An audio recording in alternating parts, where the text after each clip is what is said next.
சற்று முன் வந்து பார்த்திங்கன்னா செந்தில் பாலாஜி வழக்கு அமலாக்கத்துறை முக்கிய டிமாண்ட் டிக் அடித்து ஓகே சொன்ன ஹைகோர்ட்.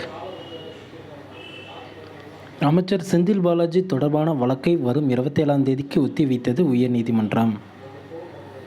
செந்தில் பாலாஜி ஆட்கொணர்வு மனு மீது உயர்நீதிமன்றத்தில் காரசாரமாக விசாரணை நடைபெற்று வந்தது. செந்தில் பாலாஜி தரப்பிலும் அமலாக்க தரப்பிலும் வாதங்கள் மாறி மாறி முன்வைக்கப்பட்டிருந்தன. உச்ச நீதிமன்ற உத்தரவின்படி நீதிமன்ற காவலில் வைக்கப்பட்ட முதல் 15 நாட்களில் இருந்து காவலில் வைத்து விசாரிக்க எந்த காரணத்திற்காக இருந்தாலும் சரி, கொரோனாவாக இருந்தாலும் அனுமதிக்க முடியாது என்று செந்தில் பாலாஜி மனைவி தரப்பில் இருந்து வாதங்கள் முன்வைக்கப்பட்டிருந்தன. சட்டவிரோதமாக பண பரிமாற்ற தடை சட்ட அமலாக்க பிரிவு அதிகாரிகளுக்கு காவல்துறையினர் அதிகாரம் வழங்கப்படவில்லை. அதனால் அமலாக்கப் பிரிவு எப்படி காவலில் எடுத்து விசாரிக்க அனுமதி கோர முடியும் என்றும் வாதம் முன்வைக்கப்பட்டிருந்தது.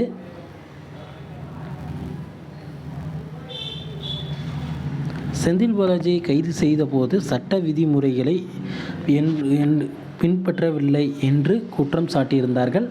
இயந்திரத்தனமான நீதிமன்ற காவலில் வைக்க உத்தரவிட்டிருப்பதால் ஆட்கொணர்வு மனு விசாரணைக்கு உகந்தது என்று அவர்கள் குறிப்பிட்டு பேசியிருந்தார்கள். அமலாக்கத்துறை பதில் வாதத்திற்காக வழக்கை தள்ளி வைக்க வேண்டும் என்று துஷார் மேத்தா கோரிக்கை விடுத்திருந்தார். அமலாக்கத்துறை வழக்கறிஞரின் கோரிக்கையை ஏற்று விசாரணை தள்ளி வைத்த நீதிபதிகள் இது தொடர்பான வழக்கு வரும் 27ஆம் தேதி விசாரிக்கப்படும் என்று கூறி உள்ளனர். செந்தில் பாலாஜி பார்த்திங்கன்னா கைது பண்ணதில் எந்த ஒரு நடவடிக்கையும் பின்பற்றவில்லை அப்படின்ற மாதிரி பார்த்திங்கன்னா செந்தில் பாலாஜி அவங்க தரப்புலேருந்து பார்த்திங்கன்னா வாதங்கள் முன்வைக்கப்பட்டிருக்காங்க. எந்த ஒரு நடவடிக்கையும் இல்லாமல் ஃபாலோ பண்ணாமே பார்த்திங்கன்னா அரெஸ்ட் பண்ணியிருக்காங்க. இது முற்றிலும் மனித உரிமை மீறல் அப்படின்ற மாதிரி சொல்லியிருக்காங்க. இது மட்டும் இல்லாமல் வழக்கையும் பார்த்திங்கன்னா 27ஆம் தேதி வரைக்கும் பார்த்திங்கன்னா தள்ளுபடி வச்சுருக்காங்க. இதனால் பார்த்திங்கன்னா செந்தில் பாலாஜிக்கு ஜாமீன் கிடைக்கிறதுக்கான வாய்ப்புகள் கூட இருக்குங்க.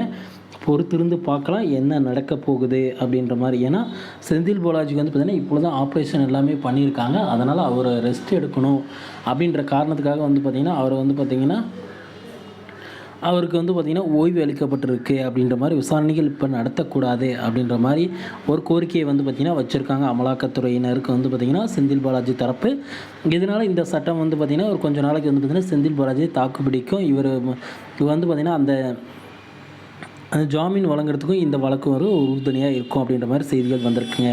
ஓகே ஃப்ரெண்ட்ஸ், வீடியோ உங்களுக்கு பிடிச்சிருந்தது அப்படின்னா நம்ம சேனலை சப்ஸ்கிரைப் பண்ணி பக்கத்துலேயே ஆல்னு ஒரு பட்டன் இருக்கும், அதையும் கிளிக் பண்ணி வச்சுக்கோங்க. அப்போ தான் நான் அடுத்தடுத்து போடக்கூடிய ஒவ்வொரு வீடியோவும் உங்கள் மொபைலுக்கு நோட்டிஃபிகேஷனாக வரும் ஃப்ரெண்ட்ஸ். தேங்க்யூ.